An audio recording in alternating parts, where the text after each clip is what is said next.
Caleb, is that a black hole behind you? That yeah. In simple quick terms, yep, that's a black hole behind. I guess it's just one of my favorites. I call it like the universal eye. Oh, watching over us. So what is a black hole? Because you are an astrophysicist, right? Is that your background? Yeah, I guess I did astronomy and mathematics, and then started to move into astrophysics, where I started to run into the system and things like that. So what I wanted to research, they said the technology didn't exist yet, and then I was like, well, what am I doing here? And it just took me a few months of contemplation to really actually, I guess, have the courage to really step out and move on. So that's what I stepping out from. That was stepping out from the astrophysics when I started. So about 6 years ago, after my bachelor's, I then came down to start my master's program here in Canterbury University, and incredible course. Like, I love the people and things like that, but yeah, just ran into it. I was like, well, what I was wanting to research was the quantum world and how we interrelate with that with our physical body. And yeah, the technology didn't exist. So I kept running into that issue. So a couple of times, I guess you can say, I looped universally, and in the research world, I was like, okay, well, I gotta have the courage to step beyond that and then just go out and on my own, which I could really feel my soul's calling was meant to do whenever I kept tuning in. Oh, great. And so what did you find? Because really you are a researcher. Even though the research didn't exist, you're a leader of that research in a sense, because somebody's got to start somewhere, right? It's got to start, a research has to start somewhere. I guess I really did branch out across the board. And one of the themes that I used to say, quite funnily, even to friends back in the day, is saying, oh, they'll probably find black holes in the brain and things like that. And what a lot of the researchers actually really starting to say is that there's these tiny little black holes that come from this it's known as the Planck field of the infinite that's around us, and then our cells and matter literally vortex out, kind of like a whirlpool action, into this world and this reality that we see. So you can say, I guess in simple terms, as a black hole is like a cosmological structure that you see out in space, but also at the micro scale or the quantum scale. And within there, you've got time and space dimensions. So the closer you get to the black hole, then that's where stuff starts really changing. And on the other side of a black hole, or another name for it is the singularity, is that we have no idea what it is.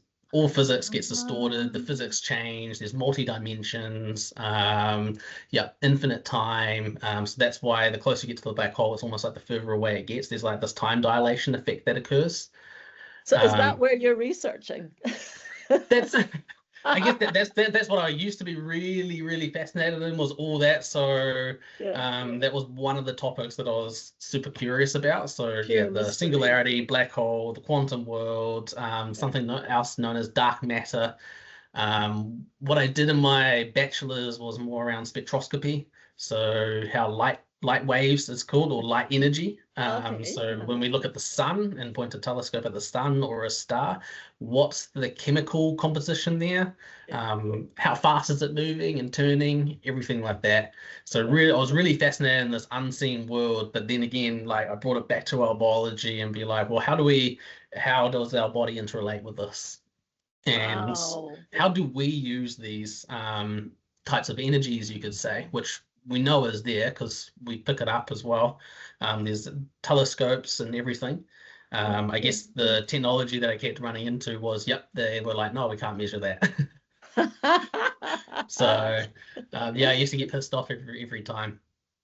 Because you couldn't measure it. You couldn't find a way to measure it. A way to satisfy your brain. Yeah. So you're taking this and you're making it, and you're bringing it into the body. You're taking all this knowledge that you have and these perspectives, and you're bringing them into the world, sort of embodying this. That's what you're basically saying. So really embodying this infinite energy that's around us. I guess that's also part of the goal, because when we have that infinite energy, we can then direct that into certain areas of our life, including our health. That's where our cells come from, and it's a lot of our innate potential. It's just there and it's always happening. Yeah. And I guess this is where the embodiment comes, and myself as a practitioner, when I'm working with people in person or online, it's like the goal is really to bring coherence to someone's system. It's this research, the physicist is named, his name is Nassim Haramein. And I think he's based in like Chamonix, which is in France, or Geneva, near Switzerland. And his research is really showing that these tiny black holes is like almost like a gateway between this physical reality that we see and this infinite field. And Ah, coherence is a really key part. So like 99% of, you could say, like almost like the energy, it's about bringing coherence yeah, to ourselves. So then yeah, when the more and more coherent we are, the more and more energy we have for our yeah, self-expression, and our yeah. And cells tell can me about, actually feel that. yeah, and just clarify that word coherence, because it's quite a powerful word. When you take all of that and you think, God, how am I going to make this into one word? And I think it's like those meeting points between that kind of broad, incredible, like mind expanding stuff into the body. And it seems that the funnel is coherence. So tell me about the word coherence. What is it that's changing or between those two realities in a person's body? Yeah, so coherence, another word is like we see it out there as the alignment. Hmm. So just being aligned with your physical, your mental, your emotional, you could say your soul, and anything that's beyond that. So again, with black holes, it's really showing that we're actually multidimensional beings. Yeah, So yeah, having coherence across that too brings in more energy into yeah, our system. yeah. And so just yeah, with your actions, so with your emotions, it's like when we feel an emotion, we want to actually feel it. That's for us and unique to us too, based off what experience is going around us. Because what a lot of people do is with certain emotions is they don't always feel them. They actually like turn them off or they shove them into the body, so it gets stored. Like the body keeps the score. Yeah. Which a lot of people have read that book now or are aware of how emotions are being trapped and stored into the body. Um, Mm. but then the same thing happens with our mind. It's almost like, well, what thought patterns do we have? What belief systems do we have? How are we Mm. seeing the world around us? And how is the world seeing us? We Yeah. want that to also be coherent and aligned. Yeah, So yeah. some of the social conditionings that we've been brought up with, or generational patterns from our parents, a lot of that again can be stored as a certain tension in the body or tension in our field It's putting us energetically. out of alignment, isn't it? What you're Yep. talking about is true alignment. And what's interesting to me is what you were talking about, where you said your soul wouldn't let you, something in you was calling you to do this work, because when you went here and you went there, you were coming up against the same wall. And it was like you had to find your own coherence, to find your voice, to find what you're really here to do. Yeah. And all of that conditioning is exactly what distorts us from what you're talking about. Yeah, so whenever like you're exactly right there. So with the conditioning, it's almost like the monkey mind or the stories that I was telling myself. I was like, no, I can't leave here. I must graduate. I must get the certificate. I must do this to be Um, recognized or to go out there in the world. Like, oh, I made a commitment. Um, and I guess I was being, you could say, like I got a little bit of that loyal nature too. And again, that maybe that's from a social conditioning, or maybe that's from my parents yeah, or my yeah, childhood.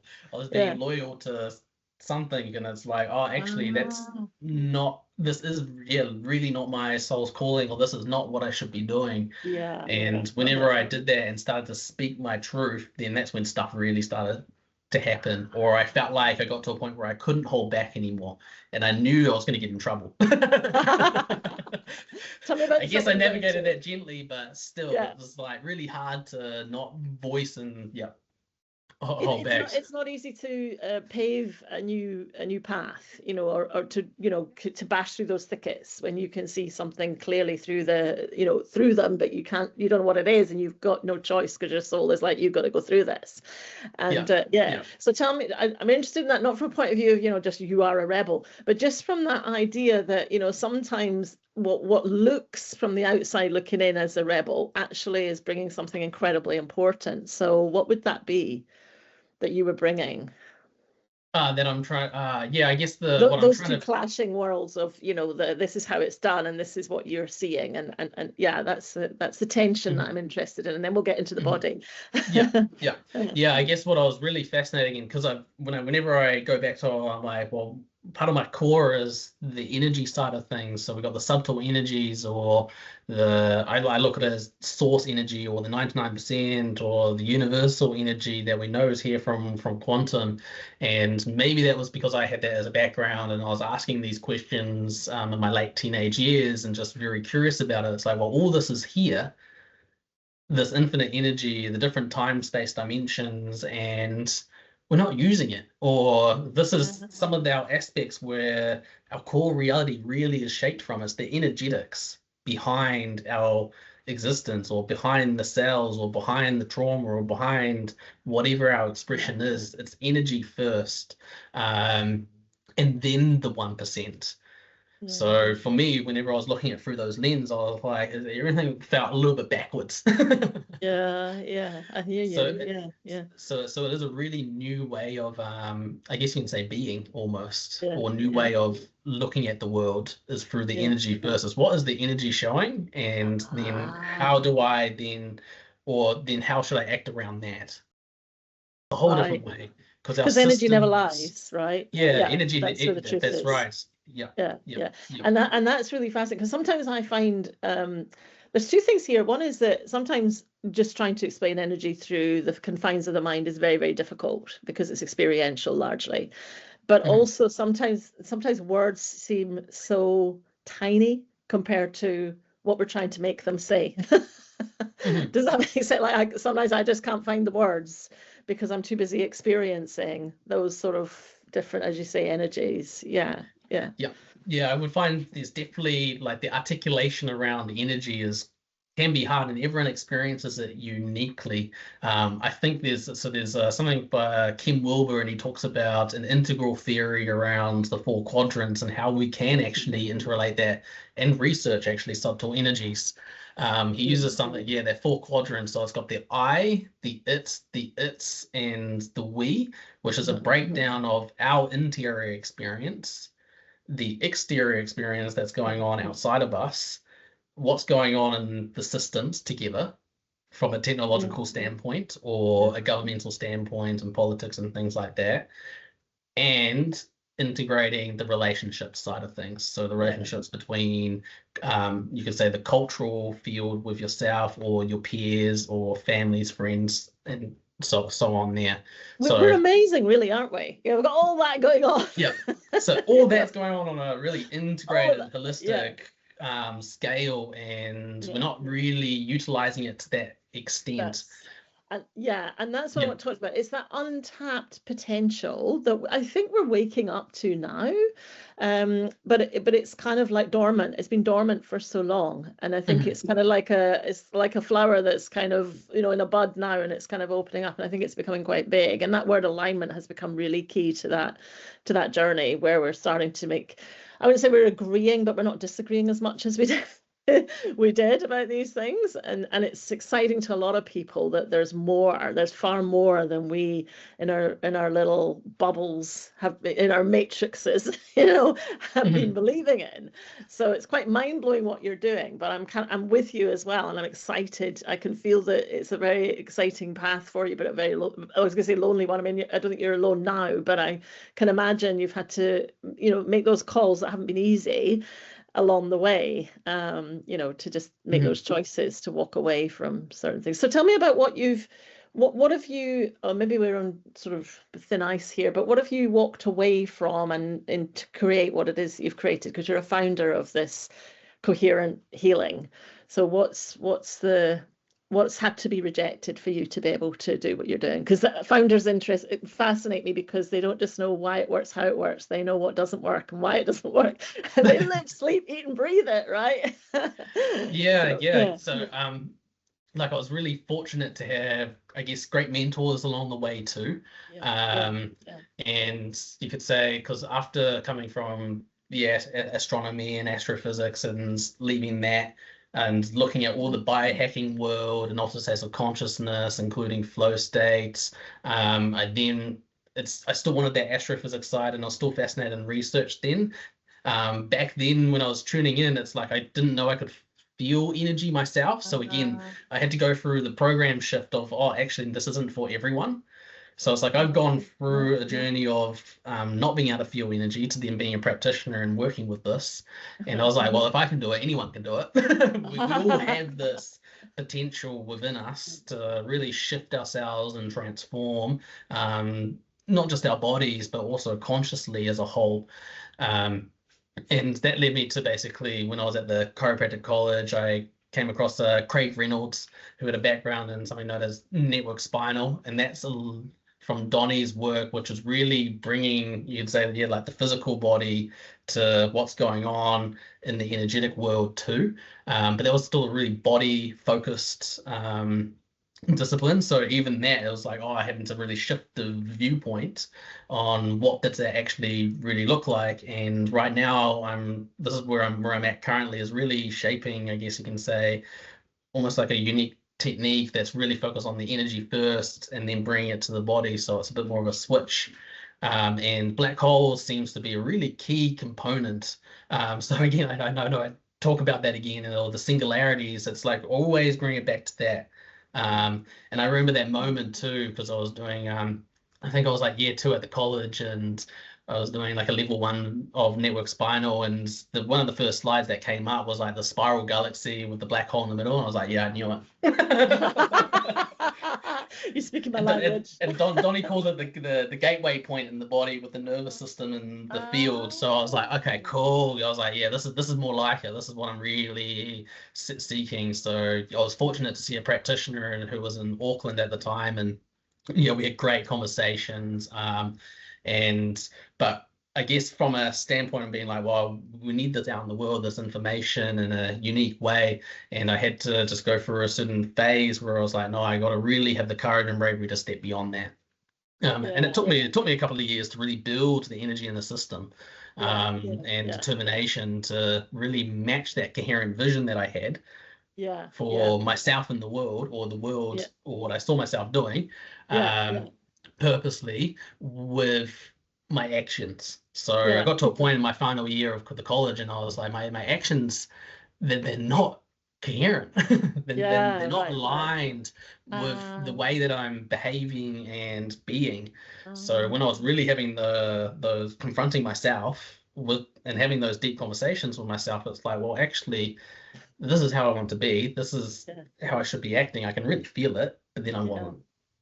So that really built the necessary energy to step beyond that. I hope did that answer the question? Yeah, and you're actually answering it in an energetic form, because I'm feeling it now, and it's reminding me of when I had an experience in one of your workshops, which would be really good to share now, because you were just I think you were just sort of plugging into what you're talking about. That's what I'm gathering was happening. And also I just wanted to mention that a great way to try and explain energy is, because we practitioners throw this word energy, and it's like, what are you talking about? Are you talking about my electricity? Are you talking about, the calorific value of a carrot, or what are you on about?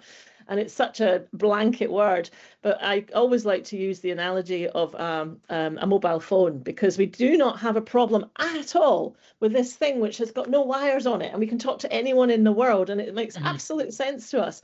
And yet when we talk about the body having natural energy, it's like, what are you on about? And you should try, talking about energy in houses, which is what I do, So it's like, that's an example of how our minds have been conditioned to believe certain things and not other things.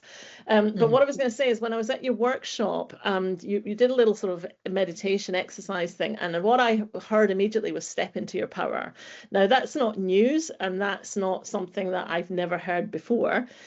But as I sort of went, well, how am I meant to do that? I experienced what the difference between embodying stepping into your power and thinking about it, which means you could go in a workshop, you could learn about assertiveness, and you could learn about speaking up, and you could learn about stage presence, and or you can just embody it. And it's that pure embodiment of what you're saying. And it's like, oh, this is what stepping into your power means. And then from there, what sort of unfolded was like seeing myself stepping into my power. I could see that reality in the future, kind of thing, rather than going and sort of like, taking notes about what it is to step into your power, right?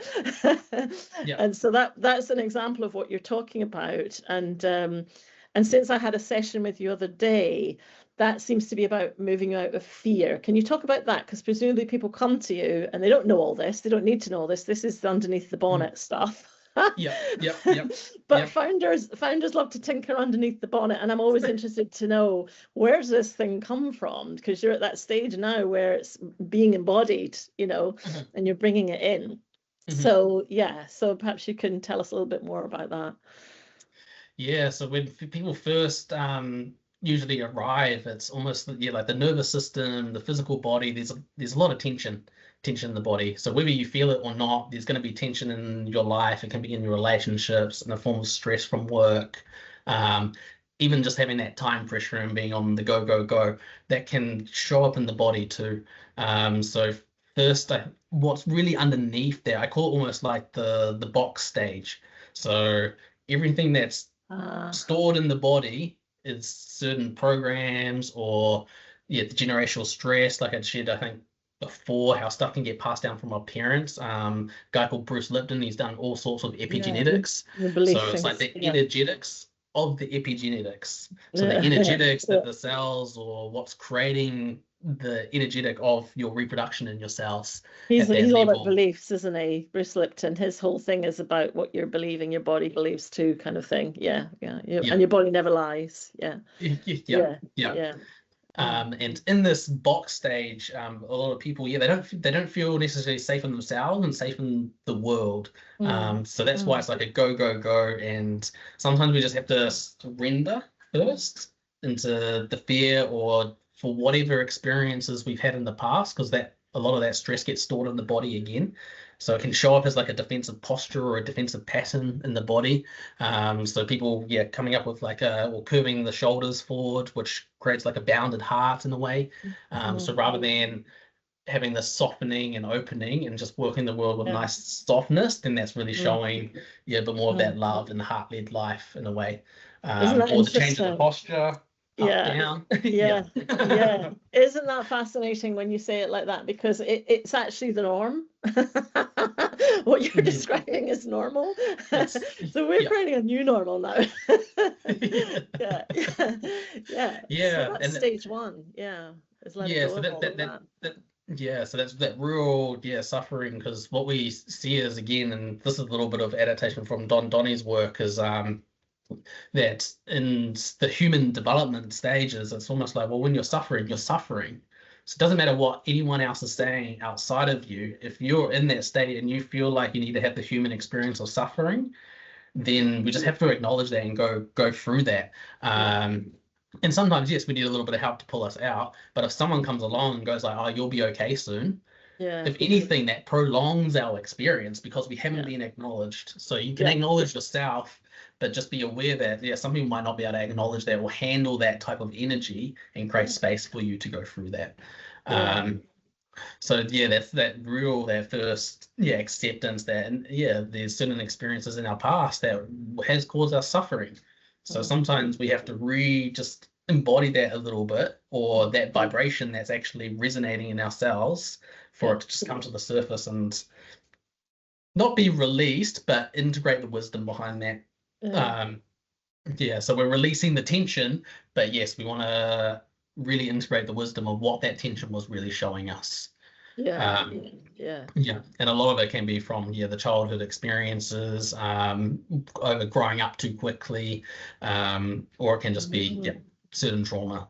I mean, it's interesting you call that the box session. That's the box phase, because what happens after the box then? So they've basically come to a more heart open place, is what you're saying. They've kind of through releasing and integrating that suffering that they've been through. Is that what you're saying? And then so in the box phase, the reason why I call it the box is because everything in your life at the moment is almost kind of conditions. Yes, there's going to be some authentic aspects of ourselves, but it's about becoming ease in the box, and then from there to really expand out the box, we need to erupt. We need to go through this eruption phase. So it's like we're going to build some energy in our system, build some emotions, build some Yeah, it might just be some, you could say that Ah, frustration within us to really go, yeah. So first it's just enough's enough. acknowledging everything's me, but then it's got to be like, oh no, I got to step really beyond this Yeah. and come into that self-responsibility. And that's what really allows us to really break free out of the boxes, because we're really looking at first breaking out, which is like an eruption phase, but then following that, that gives us that energy to then merge with what was actually really behind all these illusions that were in the box.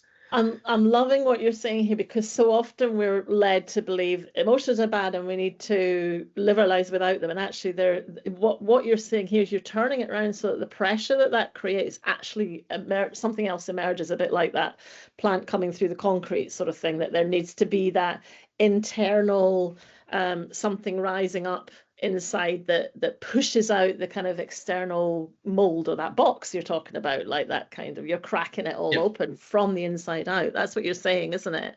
Yeah, it's And almost like you could say even like a seed, as a seed being born yeah, and coming into germination yeah, or that's it. fruition. It's like it's Yeah, got to really have enough energy to to do break it. out of the seed Yeah, to shoot. So that's almost yeah, like us. It's almost like we have enough energy to break out of the box or the seed to then germinate and then start that to makes really so be much us a sense. bit Yeah, more.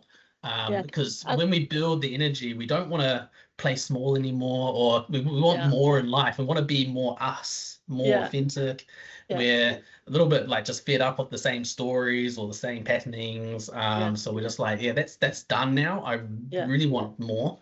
yeah, And that gives us that energy to then really go into the shadow, our darkness, our light, because we've got to merge with both. Sometimes we hold off our light, yeah, and then sometimes we also haven't merged with and seen our darkness. So we really got to integrate yeah, both of those yeah. to a whole version of ourselves and how we express. And that's such a different place to come from than from the ego saying, I have to be more, right? Because it's almost like that's an external more. But what you're talking about is that is the sap rising, you're talking about that. And that's really exciting to me because what it does is it makes emotions something that have got a real value. And they generally are seen as a bit of a pain in the backside getting in the way of me being Mhm, able to do the things I want to do. But actually you're turning it around and you're saying that's where the power is, that gets rid of this the inauthentic, the stuff that's just not got a mhm, place, and you kind mhm. of recognize that's what you're saying, isn't it? So yeah,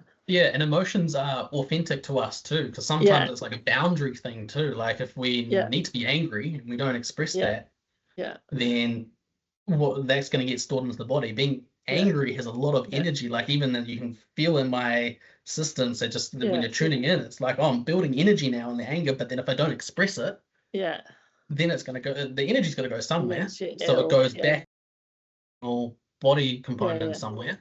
Yeah, yeah, yeah. for And us to so many store people are it and then to controlling wisdom later. that. So many people are controlling that, the anger management we talk about. Yeah, yeah. Yeah, so there's no fire allowed. Yeah. Yeah, And there's difference between anger of a projection onto yeah, the yeah. mirror that's going on outside of us compared to like the anger that's within or something like Ah, that. ooh, So I that's think there's interesting. yeah, the emotional bandwidth of the human experience is massive, but most of us again are in a box of an emotional expression of this, but really it's this, and that's what Yeah, gives us, and that's the human experience. yeah, Is having all of that, and all of that is us and our authenticity. yeah, yeah. Yeah. Yeah, I'm really just talk a little bit about those two different angles because that's really you've really planted a seed in me when you say that because you're yeah, what are those two, tell me those two you were like describing two different types of anger.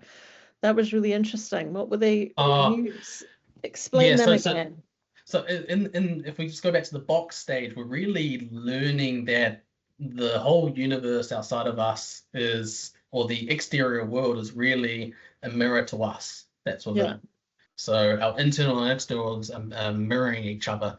And what a lot of people do is yeah, the energy, which is it's part of learning and part of growing as well. And we all have to go through this stage of projecting outside of ourselves onto yeah, something that's yeah, yeah, external. yeah, So that's almost like a projection anger, but really like sometimes what's going on is like, is it an authentic anger or is this an anger that's been repressed or is this an anger that's due yeah, to a certain pattern and conditioning or is this yeah, an authentic anger? It's like, no, this is me here. yeah, I guess yeah, it's got a little bit of a different type I want to say energy behind it. There's like a little bit of boundary setting with that anger too, and that self-expression.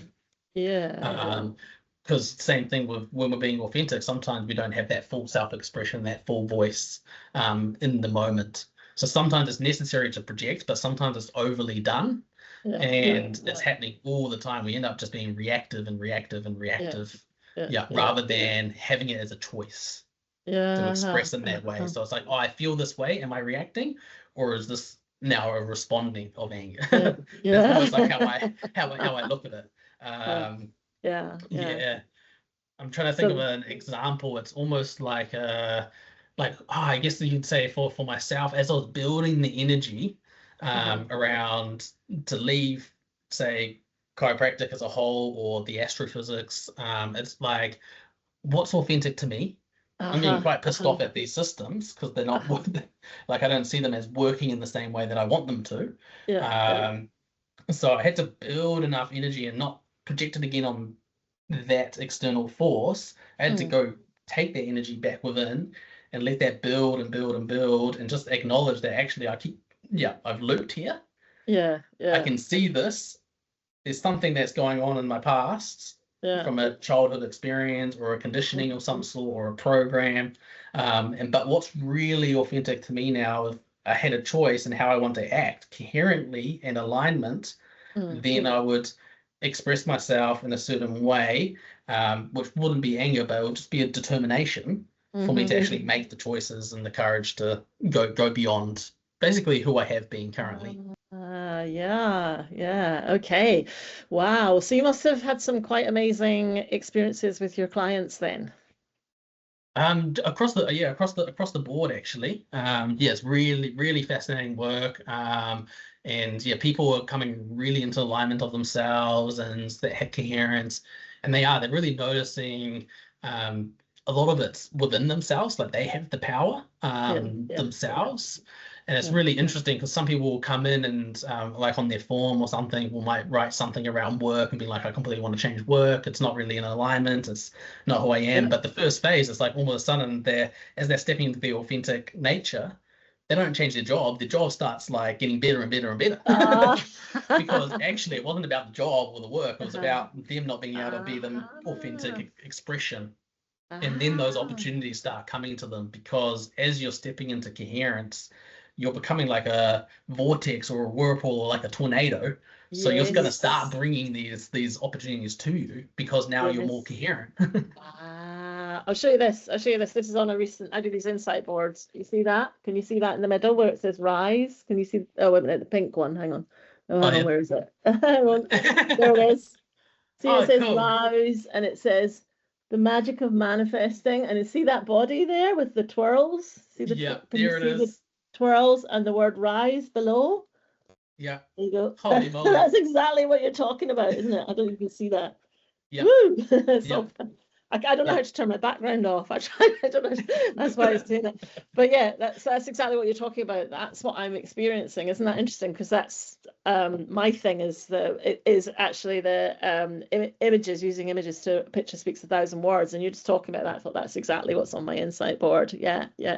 And also when you were talking about the outside reflecting the inside, that's feng shui as well. So that's my thing as well. And what I love is when you start coming up against truth, just like universal truth, you start finding people that have found the same thing from completely different points of view. And that's when that's a real kind of research to me, not the kind of, let me take this theory and create this situation and then study what happens with me, with my thoughts of what the results could or should be, and I'll keep my mind open for it to be something else.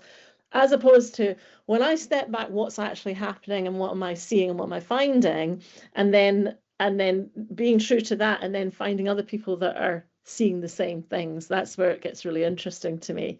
Otherwise, it's kind of, there's a little bit of an agenda, a secret agenda in there for the research really, to say something.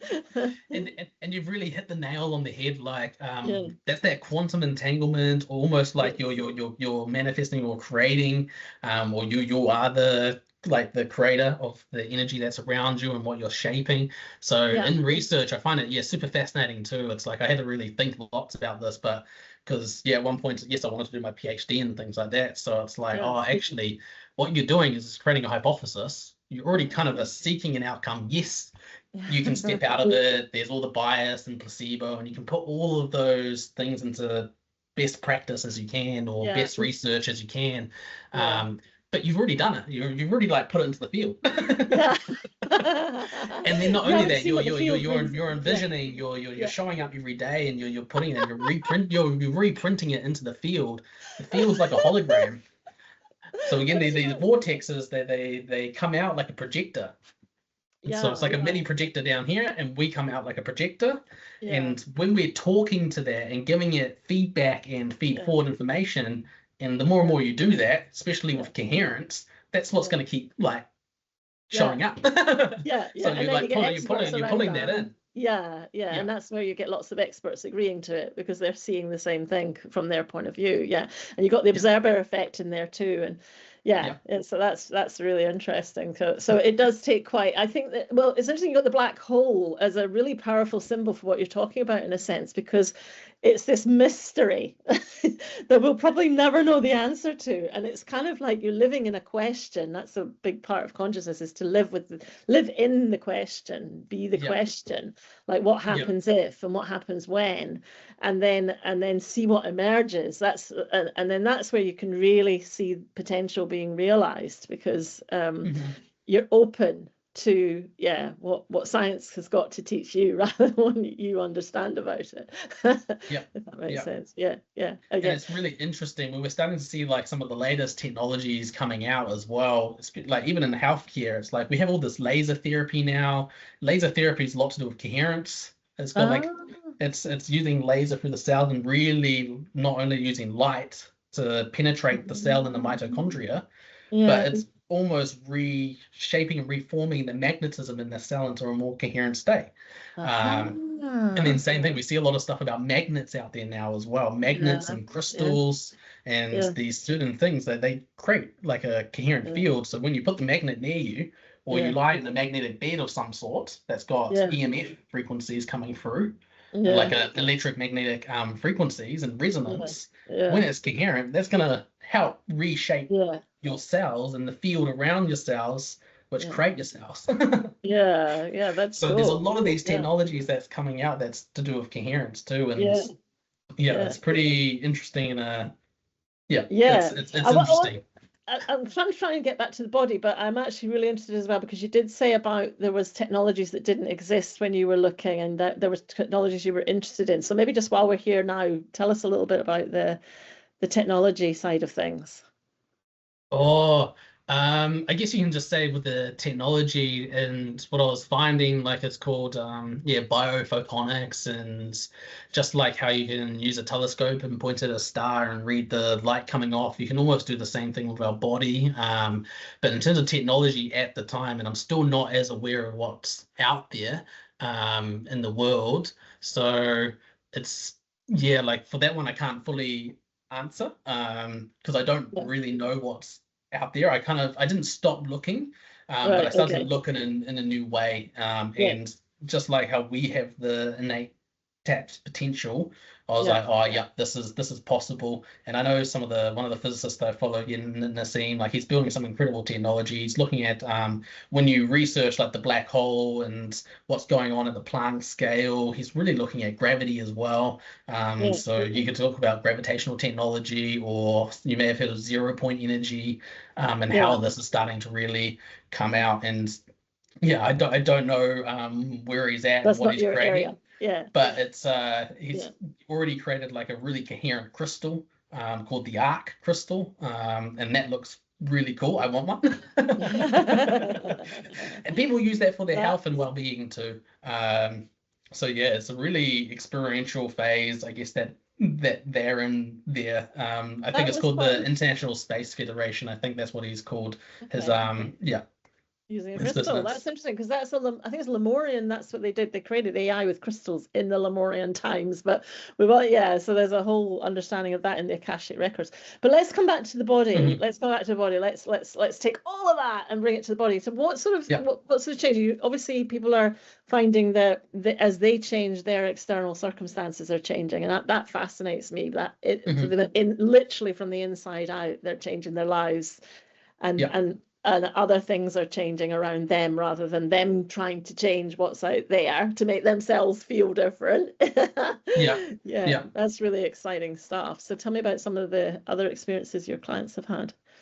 Yeah, so first is just becoming that physical, mental, emotional ease, really. So Yeah, a lot of people, they don't necessarily feel the physical changes right away, but they start noticing, oh, my function's improved, like I'm yeah, walking way better, I'm moving my body in ways that I didn't think I could, I'm becoming more and yeah, more flexible, and yeah. that usually then shows up in their brain too, and their minds, they're more flexible and I guess what's going on externally, but also within themselves. So without judging other people around, they're like, oh, actually, rather than black and white, the world's gray Uh-huh, and uh-huh, everyone's unique. So people uh-huh. start to really, one, be themselves in a more flexible way. And from a Yes, program, because when you're not programmed and polarizing. restored, you're Yeah, following a certain way and you're quite rigid. But to really break out of that, you got to be quite flexible yeah, and how you yeah. show up and how you show up in your roles because there's many different identities. um like your prefrontal cortex really holds like who are you, your I, again, like Mm. you're almost like your ego, in a different way, but yeah, who are you on a daily basis? Because when that breaks down, then the world around you also breaks down. It's like, oh, if you don't know Yeah, who you are, there's quite a bit of chaos at that stage. It's yeah, like, whoa, actually, I'm blasted open. I could be anyone. yeah, yeah. And Wow. I guess when you ask that question, you want to then bring it back to yourself and be as authentic as you can, because that's how the I gets reshaped. It's like So people people have a are really stronger finding that, sense of who they are and yeah, I how was they gonna then just say show up. Yeah. that sounds like that's the main thing you're finding is that people are becoming their real authentic selves. So what is the result of that? Like what sort of things are you seeing people go from this to that in your in the work that you're doing? You could say even just having like the right relationships. Yeah, Or I say the right relationships, but the relationships that's more authentic to who they are. So yeah, putting in clear boundaries, being like, actually, that's not who I am. I'm not really enjoying that. yeah, And keeping the same group over and over and having the same conversations. yeah, yeah. Or like, there's a few adults where as children or teenagers, they were doing certain things like going out to parties and having the same Mhm. conversations. And then I think I had someone recently go, they're like, this is the same thing Yeah, yeah. that they're doing from 20 years ago. How And interesting. it's the same Ah. conversation. So the same energy. Mhm. So it's like, actually, he's like, Yeah, I'm way more than this. That's not what I want. And yeah, rather than yeah, actually just going with the herds, just stepping outside of that and being like, actually, I'm okay just being on my own for a little bit. And then from yeah. there, then the right communities can come in. Wow. Um, so even like myself and my partner, I feel like when we're seeking more relationships, like the right people start to show To up, even if show it's up. online like this. Yeah, yeah. So sometimes Yeah. in your city, you might not have the people around, but the people are in the world somewhere, so you will connect Connect with in the them. right phase. Yeah, And yeah. I think courage is a big part too, because some people want to seek for relationships or they want a relationship, um, but then they don't go out into the world and almost do it or act in certain ways for their Yeah. authentic nature to find that partner almost, or not find them, but allow that person to show up in their life. Defending. Yeah, yeah, Yeah, that's it. Exactly. Yeah. yeah. That's interesting. So what are you seeing people's relationships change as well as their careers or their Um, experiences? Or or I guess this is where it's like when a couple is really doing the work and you're holding that vibration and that alignment happens and people can have those conversations with each other. Because it's almost like having those tough conversations to ask, oh, the other person, can you step up a little bit? Or this is who I really am. yeah, Um, yeah, yeah. Can and you when you can join me love each there? other that way, then that's Yeah, okay. You rise together yeah. almost, or you step up together and empower each other that way. Ah, So it's a yeah. different way of viewing the relationship when you grow together that way. Um, and not only that, if it doesn't work, it doesn't work. Sometimes Yeah. that goes through that process, and if the other person doesn't step up, or there's certain ways, it's like, oh, actually, that's not who I am, and Yeah. you change as you step into your Yeah. authentic nature, too. So sometimes it just drops away naturally, and then someone else will come along that matches Come along. your Yeah. resonance, and coherence. Yeah. Yeah. I find relationships is a great training ground to really show you as well, your inner world, and Yeah. Yeah. when that projection occurs, or the mirror, basically, if that makes Mm, sense. yeah. Oh no, Um, absolutely. Yeah. Absolutely. and the other one I see is I'm also stepping into, yeah, what you're passionate about. Mm, So a lot mm, of people, again, rather than being a little bit, you could say, disconnected, it might be a bit harsh, but it's kind of just how it is. And going through the workday 9 to 5, it's like, oh, people are now starting to, after a little while, they go, oh, actually, I'm really passionate in something. yeah. Now Yeah. I You're have enough changing energy to that. try act in a certain way to step into that. Whereas before, Yeah. there wasn't enough energy to go, oh, I'm going to go into this. Yeah. So the Yeah. So they purpose find and the the fire passion in the starts to belly. naturally form as well. Yeah, yeah, Yeah, that makes sense. The fire in the belly kind of comes lights yeah, lights up to yeah, yeah, yeah. great. So what do you actually do then? What do you do when you if you've got more stories to tell about your clients, that would be great. But what's actually happening? What happens when people come to see you? Now we've brought it down from outer space to on Yeah. the table. Um, yeah, so basically it can be on the table or online. Okay, you do it online as The well. on the table there's a bit more embodiment and a hands-on perspective. Yeah, But online I work through a different way. I use like almost like breath, or I just get themselves to position themselves yeah, yeah. for Okay. the area that I want to almost work with. And it's the first goal really is so on the table it's just a little bit of education, and what I do is really through like a light touch, so using the energy around you, Yeah. so really tuning into the energy. So what's the 99%, bringing Mm, coherence into that, mm, and allowing that to help, you could say, release the tension in Ah, the body for that yeah, self-organizing to really occur. So just like yeah, galaxies and stars, how they're always spinning. When there's energy, there's spinning, there's change, there's growth. yeah, Same thing yeah, with ourselves. When we stop yeah, having that energy flow, we stop moving, we breathe less, we stop yeah, being in a certain way. So we really downsize our life. So we yeah, want to allow that self-organizing nature to come out with the energy. Um, so it's just through light touch, guided through some breath, energy, and movement. I'll mm, position you in certain locations, whether it's in the neck or pelvis, mm. and just get you to be aware of where there's tension in the body, and just start breathing into that tension, and So then I allowing that to unfold from there. yeah, so it's very, very subtle. You don't really do very much with your hands. It's more with energy from presumably from the beginning, but it's not like a chiropractic session where it's like clunk, clunk, clunk, it's like, but it's No, no, like no. my experience was my body was sort of like its own intelligence was coming forward. Like it's like you're sort of aware that there's a knowing of what's needed and your body can find that. So that was quite interesting because there was movement and it was like I was always observing what my body was choosing to do, which was very different to someone putting your body in a certain position. So is that the kind of chiropractic side? Maybe I don't know if that is. I mean, that's quite Yeah, incredible and when in that chiropractic, there's happens. this philosophy of the innate intelligence and the Ah, universal intelligence. So I think they call it ah, the 33 principles in philosophy. It's been a couple of years since I've been at the college learning that, yeah, but yeah. again, it comes back to that. Oh, we have this innate potential to self-heal, Mm, self-organize, and things like that. And that was from way back from the guy who first created chiropractic or stepped into that. I think his name was like D.D. Palmer. yeah, And he was like a magnetic healer that then yeah, shifted into more of the spine and the body and the nervous system. yeah. Um, and that way of looking, and that's what really hit the spot for me. So I was like, that was really that philosophy of the innate and the universal intelligence. I was like, a lot of this Mm, is kind of mm, like physics and biology, I guess, from my mm, science background, and I was like, it really matched what I was really seeking from a philosophical standpoint. And I yeah. think the same thing. We all move differently. We all be differently. We all bring energy into our body uniquely. So everyone's really unique on the table. Yes, Mhm, there's mhm, certain things that can look at. especially to make, like when we're looking for progress in someone or tracking someone's progress. So I still quite like to use Donnie's knowledge around waves in the body.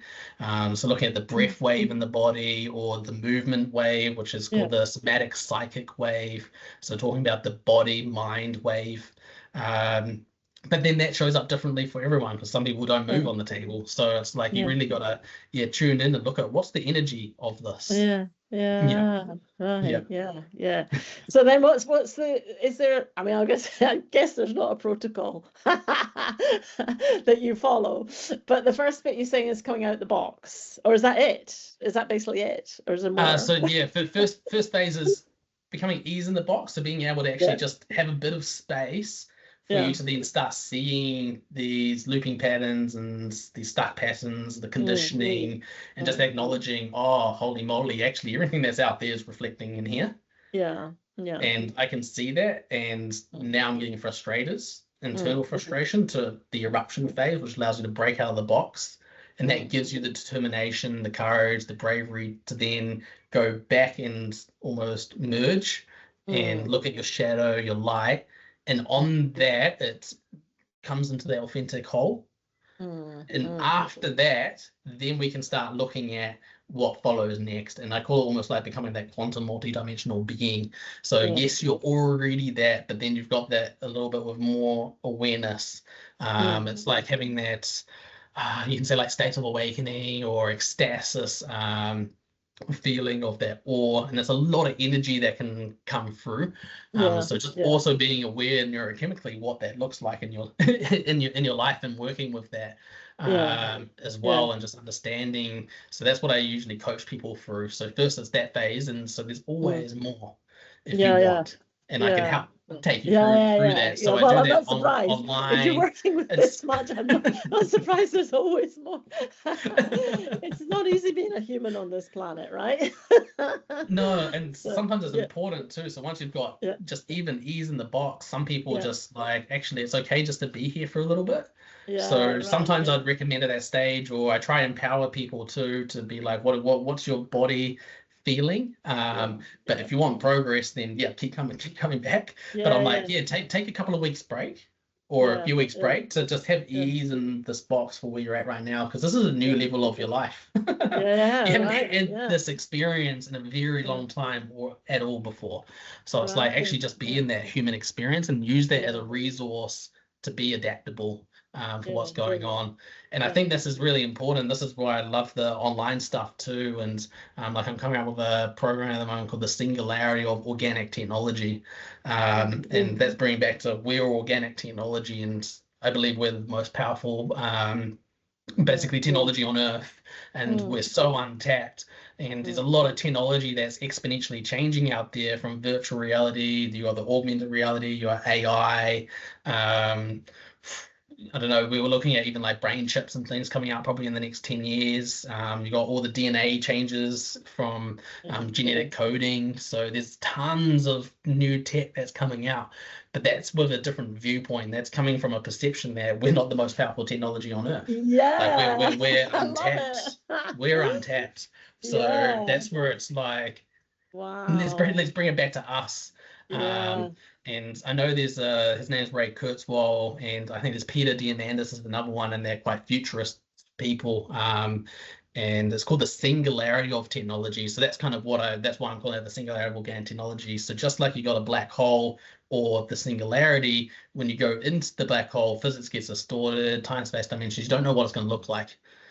You don't know. It's almost like a black box, if you've heard of that term before. You just have no idea, and that's where we're at right now. We're in like a black box or a singularity stage of it's a really crucial time, isn't it? I feel that. And my question with AI is, can AI support humanity rather than replace humanity? Can we help with exactly what you're talking about? We've been so conditioned, we've been kept in this matrix, we've been controlled and molded, and there's a big gap between where our consciousness could be and where it is. And it's like, can technology help to bridge that gap rather than we're kind of being used by technology no, sorry, rather than technology using us, we use technology to Hmm. advance the species, Yep. right? Yep. So it's the kind of other way around. So it's us from the inside out, because it's our untapped potential and dormant potential that's sitting there, that's not coming out enough. Hmm. That's meaning that we are actually believing that we need technology to control, to I don't know, what is it? Which way around is it? It's kind of like a bit of both, but I've got myself all in a fangle there. So Yep. I think you kind of know what I mean, because we've talked about this hugeness and vastness, and then we've talked about how we are like these little seeds that just aren't, we're not expanding into the greatness of who we are, but I think we are Hmm. now. And my Yep. question is, how can technology support that expansion of us, rather Hmm. than control the way that we are, if you see what I Yep. mean? I think that's what Yep. it's the inside out rather than outside in Yeah, I argument. think it Yeah, like I love the almost like the metaphor of how technology is like that double-edged sword. It's like yeah, it's always been a double-edged sword. yeah, Like fire's being used for cooking, but it's also yeah, been used to burn villages to the ground. right, Like ever since exactly. the dawn of time, like going Yeah, way back. yeah, yeah, And we're very looking at good that really with analogy. social media too. Social media has Yeah, connected the globe, which is incredible. We've connected everyone together yeah, and we can talk, we can connect like this yeah, online, but then at the same time, it's also hijacked our brains yeah, and right, yeah, overloaded us with dopamine hits, certain yeah, neurochemicals, which yeah, cause anxiety, depression, yeah, judgment. yeah. Um, so How it's like it's really interesting. showing us and teaching us actually if you can handle social media, then that's almost like almost like call it like the test. Allows you to then like Yeah, integrate the next type of technology because right. AI That's a is good point. even more profound and indirect when it comes to your neurochemical because you feel like you're interrelating with like a Yeah, human a person. almost. It's not a Yeah, human, but yeah. it's There's a talking back to you. consciousness. Yeah, There's some type of like energetic there. yeah, Um, so it's interrelating again with your brain. So I think there's certain things that you can use which will help you expand as well. So it's just acknowledging that actually AI could burn us to the ground or it can help yeah, us expand. So yeah, for me, it's like, yeah, I like to use it in a certain way. yeah, Like if I'm coming up with content, I don't always go straight to AI. I try really let my imagination and creativity brew yeah. because I don't want AI to Exactly. take over that. Same. Yeah, Um, there's a guy called Stephen Kotler who's really created a lot of like flow state research and how to tap into your flow, um, which increases your performance by like 500%. Your creativity goes to like 700 and 800%. yeah, yeah, So the research and the stats there are pretty incredible. But AI can also take that away yeah, because there's something called like pattern recognition when you're connecting the dots and connecting ideas, the lateral thinking. If you ask AI and it gives you a certain parameters, then your brain's stuck almost with those parameters. yeah, yeah, yeah, And yeah. so That's you right. want to go Yeah, to AI next after you've done a little bit of thinking and then you I put it think all so. in. Yeah, yeah. Um, I agree with you. and Yeah, I think the way AI can really help us, even with robotics in the future, really opens up a lot of doors yeah, for us to really come step into our creativity and our passion and our yeah, purpose too. yeah, There's certain jobs out there which take up so much time, and yeah, you still need a human to do it. yeah, But if that can be taken away from another job, yes, it takes someone's job, but that's also going to open up someone like even more jobs. yeah, But you're going to yeah, have to go through a bit of a healing process yeah, to yeah, step into your empowerment yeah. for what you're wanting to build. Yeah, yeah, yeah, Um, that's right. I mean, there's such potential, isn't there? Because you can see it as, AI is taking all our jobs, or you can see it as AI can take all the jobs we don't want, so we can do the jobs we want to do. The only thing yeah. is, it's kind of taken over the creativity, which is a real pity. That's a huge opportunity not to do that, but it's only because people want that's happening, and that makes me really sad, because it's Mhm. like this is our opportunity to become the creative beings that we are, and we know we can be, and we would like to be.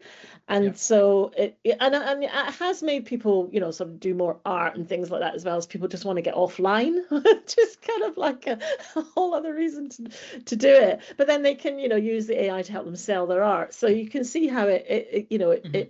it's a kind of infinity loop in a sense. So yeah, pluses and minuses, but I do feel like now is such a crucial time. Like this is the Mhm. time to have those conversations, that offline conversations with, people who are actually involved in the actual creating of it. Because if you're doing it online, the AI is going nom nom nom nom nom nom nom. It's taking it all in anyway. So yeah, Yeah. it's obviously got to be, offline. There has to be decisions made that are very crucial at this time. And Mhm. and there's times I just go, there's times that I think, oh, and I don't know, it's a bit of both at the moment. But I'm interested in what you said about the dark and the light. That's fascinating because there tends to be a polarization of dark and light. Yeah. But you're talking about internal, recognizing your internal dark, aren't you? Because Mhm. the kind of, this is again where you get this kind of double-edged sword, because people could, who are, take like evil and then just claim that it's something else because we need contrast or something like that. But there is Mhm. stuff that has been absolutely unbelievably evil and dark. And so that's not the dark that's dark that's gone off the rails, isn't it? I mean, Yeah, well, it's interesting because it's like where I guess we got the multi dimensions too, but there's darkness and light within us, and what we see out there in the world, if we're looking at the darkness and the lightness and these polarizations, like the politics and things like that, it's really showing a lot where humanity is at as a whole. It's yeah. showing our internal world as everyone comes as a collective to be like, well, this is where we're at. That's kind of how I look at it. So for me, I don't look at it as right and wrong or good and Yeah, bad and evil, yeah, darkness and light. It's yeah, right. actually, especially when we bring it back to us, because the world is grey. There's no actual right and wrong. There just really Yeah. is. If you think Mm. of the universe as a whole, like stars, galaxies, and things like that, it's our minds is what really Yeah, projects the good and right and wrong. And yes, sure, we need ethics and boundaries and to yeah, be like kind to one another in a certain way.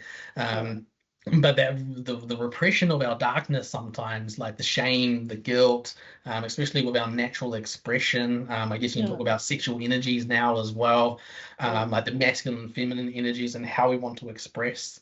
yeah, It's all part of the our humanness. yeah, So we do yeah, have to go through some of these experiences. So when we bring it back to us, it's like, well, actually, internally, it's like, yeah, if there's something that we're looking at that was bad, that was once a program. So even if we're judging our past, that's looking at it as a bad way rather than yeah, actually just going, oh, it's happened. Oh, I can see that. Yes, I'm getting a little bit triggered, but and emotions about it. But I can see that that was necessary for my growth. It's right, there to yeah, give me the yeah, wisdom to then look yeah, deeper into myself in a shadow work way, you could say, yeah, and be like, yeah, this is actually partly who I am. So again, beneath the shame, there's going to be an authentic expression that you yeah, were wanting to express in a certain way, but then you're like, no, I couldn't because society said no, and yeah, it's shameful. yeah, It's yeah, shameful to do that, or yeah, you yeah, feel guilt in a certain way because oh, actually, I wanted to express, but then this person took it this way, and yeah, now I feel yeah, guilty about it. yeah, yeah, Yeah, right. yeah, Yeah, because they're coming from their place and you're coming from your place. So yeah, that's where there's the clash. Yeah. And yeah, if there's no communication, then yeah.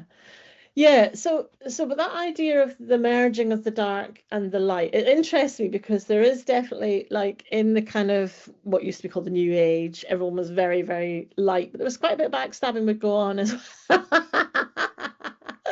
But with a smile on the face, you know. And then dark, it can be incredibly dark, but at least it is dark. It's not trying to be light. But now I think the dark is trying to pretend to be light, yeah. and that's where it gets a bit tricky.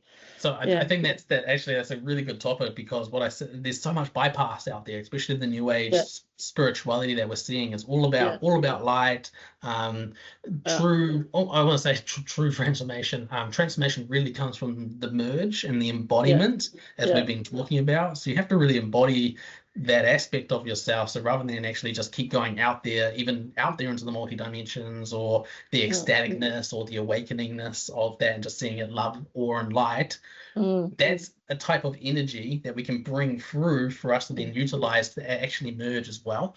mm, So rather than actually having this full polarization and just bypassing these steps, to go out and become the Buddha or become one with everything, we can still use that energy in a way to actually merge. So I do see that a lot in that's out there. So I can say there's incredible stuff with breath work and things like that too. But when people are aiming to get out of the body or like become just light, then it's like, okay, well, there's bypassing here. There actually hasn't been an integration of some sorts to learn the wisdom. And you can sometimes feel that in the body. Like I admit, like I definitely went through that phase too, and it is misleading because I thought that was the right thing to do for my healing. Because of the stuff that I'd gone through in my past. So I think I shared with you that I lost my dad to cancer when I was 20. I also had like a tennis injury where I had a nervous system shoot down my arm and down my leg. And I went on the self-healing path because doctors said they didn't know what was going on. So I was like, oh, actually, I had to really step back into myself. And part of my process was, kept going out and out and out into these states of awakening or being like a psychonaut. It's not an astronaut, but using it through your mind and the multi-dimensions. And I think they're great tools, but then we want to bring that consciously through where exactly when we are at currently. Because a lot of that's almost like running away and avoidance strategy. Same thing with meditation sometimes. It's like when you sit there and it can avoid the human experience sometimes. Because sometimes you actually have to just go out into the world and really express what's going on. Yeah. Yeah. So that dark and light merging is part of what you help people find their authenticity. That's part of the journey, if you like. It's not to reject either. It's to merge both. That's what you're saying. And that's merge, what they find happen. Just see it, and sometimes with the darkness, there's illusions there. Same thing with the light. There's illusions there. There's something there. So you got to really, with these illusions, there's stuff beneath that. And authenticity brings coherence. So again, when we're bringing coherence to the body, we're going to have more energy on the other side. And yes, like it's almost like I call it like a little bit of a roughness stage, but because it's pretty raw, the experience is raw, and I feel like you can feel me here. It's like, you got to have compassion for yourself. You got to be in it, and it's uncomfortable. But that's where the growth occurs. Same thing when you look at a sports athlete and you're going to the gym and you're stretching your muscles to get bigger and bigger. That's the same thing for your authenticity. It's you've got to do the work. and go through the uncomfortable phase to grow. Definitely. No, I totally agree. And I think there's certain aspects too, like the diseases, the symptoms that we're experiencing, or uncomfortable situations out there with the projection on ourselves. It's downsizing us because it's trying to tell us to grow, and we haven't grown. There's been no energy or less energy, so it's downsizing us to really teach us a lesson. So pain is really like a pain alarm for you to listen to. It's like an alarm going off, not to almost, I don't want to disrupt the medical world too much, because every now and again, maybe a pill is needed for where you're currently at. But long-term use, it's like, well, no, we gotta learn the wisdom, not turn it off. You don't want to turn the alarm off. If anything, want to turn the alarm up. So we can learn the wisdom of the pain. So we can integrate the experiences and grow again. So really we become very out of touch with our bodies and what they're trying to tell us, and that kind of communication system, and if we didn't see that during COVID, I don't think we'll ever see it.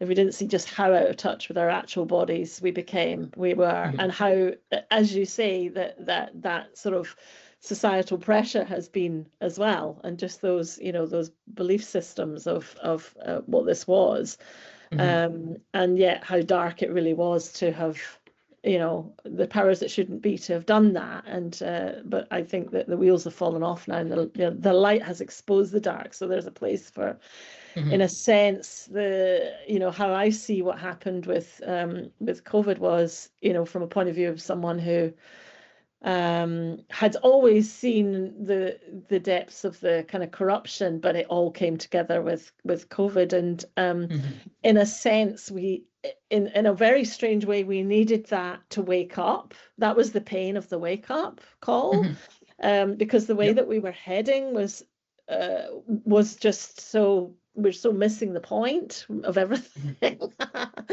And I think we're starting to get the point a little bit now. We're starting to change our relationship with our body. We're starting to recognize these things. And so there was this sort of massive contraction that was the pandemic, and it's sort of like caused an expansion, a bit like, you know, when there's a birth, you have to have the contraction so you can have the expansion. And without, and that's what you're saying about the dark and the light. There's a contraction and an expansion. And and the contrast is what causes the other, you know. Yeah. Well, it's I guess like this, the main saying is like you can't have light without darkness, you can't have darkness without light. So that's like the whole polarization and the duality of the two and things like that. And I think you've really hit the nail there, because the way I just look at COVID and the events, even the events that's happening out there in the world now, it's getting more and more chaotic. But chaos is really necessary for evolution to occur and for change to occur. Without chaos, there'd be no change. And we want to get to a point where it's like known as the edge of chaos. So when there's the edge of chaos, you're like the eye of the storm, and that's what then has enough energy in our systems and collectively for the world to then evolve to the next phase, from where it's meant to be heading. So we need enough energy and almost safetyness or coherence to evolve into the next phase. And I guess it's not clear yet exactly where that will go. Obviously, I'm optimistic, so I like to you got to focus on the next already and allow that to unfold, just to be in the journey of that. But it's exactly the same. So exactly the same that we see in our journey, the chaos that comes from within, sometimes the disorder that's allowing us to grow and evolve, and it's exactly the same out. Everything at every level we see. So at the cellular level, the atomic level, our human level, then you've got the systems level and the planetary level, then you can go even further to the galaxies and the universe. They all operate on the same like fractal light nature of the existence, basically. In theory, system theory. I'm grinning a little bit here because I'm just thinking about, you know, when you go to the doctor, the conversation you have compared to the conversation that I'm having with you about the body and where it fits in it all. It's just so it's so fascinating, this idea. I think it's really healthy that we recognize not just our limitations. I don't mean our limitations, I mean how we've limited ourselves and what else is possible. That's a really exciting point of tension that I'm interested in, that literally pushing the boundaries of, you know, where are those boundaries? Because I think the thing is, and this is interesting because to come back, we've gone full circle, because to come back to your original feeling that you didn't want to continue, you know, on the path that you were on, is that you were seeing something that was much, much, much, much broader. And and you've really kind of embraced that. And it's almost like when I hear you talking and I hear what you're doing and I hear the changes it's making, and it's that kind of inside out change and that alignment that is so key that we've been missing. And it's like there is a real questioning that did come about because of the pandemic. And, you know, where is the body and how does it sit within that? And where are the belief systems that have caused us to just sort of be like zombies, you know? and that's, I think, where the change is now. And that's a lot to do with the chaos, is we're de-zombifying ourselves. We're, you know, literally waking up, you know, and we're seeing, and when you wake up, you see where you've been asleep before, and you know, but of course, when you wake, normally you just go from one experience to another, and you just open your eyes and you're like, oh, I'm awake now. But there's definitely a difference between that asleep place and that awake place. And these are the conversations that are, I mean, what you're saying is just mind-blowing. And I love that, because I'm very interested in different perspectives from all different people. And I, you know, gobble it up, because I just love to hear, I see the world from this place, and I see the world from this place, and I see the world from this place. And I love to tie those threads together to see how where the truths are, where the true truths are. And I think sorry, and you go. And I absolutely love that, like the multiple perspectives, and the more perspectives you can hold it's like, again, more energy allows you to hold more perspectives when you're looking at something. And that comes back to this multi-dimensional nature that we have of ourselves. It's almost like if someone's in the room and you're looking straight at them, you only see their front view, but what about their back view, their side views? Can you see all of their views in one go? So again, there's different perspectives. It's like, what shoulder are you looking at? Are you looking at one of them, or are you looking at both? So this really integrative, holistic way of looking at things on multiple levels. It's like, and then when I'm working on someone, this is what I'm holding when I'm working on someone. I'm holding all these different perspectives at the same time while working on someone. Because if I only had one perspective, then it's like, well, I've only got one type of energy going through. But if I have them all, then it's like, okay, I got them all. And depending on the practitioner and the viewpoint, like you got the medical model, so the medical model or the medical viewpoint is one perspective. What about all the other perspectives that are out there? And there's probably infinite. So it's like, when you're working on someone, and same thing, this is why it's like, this is where I struggle a little bit with the work. I'm still working on it. It's really dialoguing. How do I bring someone into the work? And how do I articulate that to someone? Because it's quite confusing at first, especially for your first session on the table. It's like, even when I've done videos in the past, or writing certain things and sent them, it's still confusing for someone because they got to really experience it and go through the experience.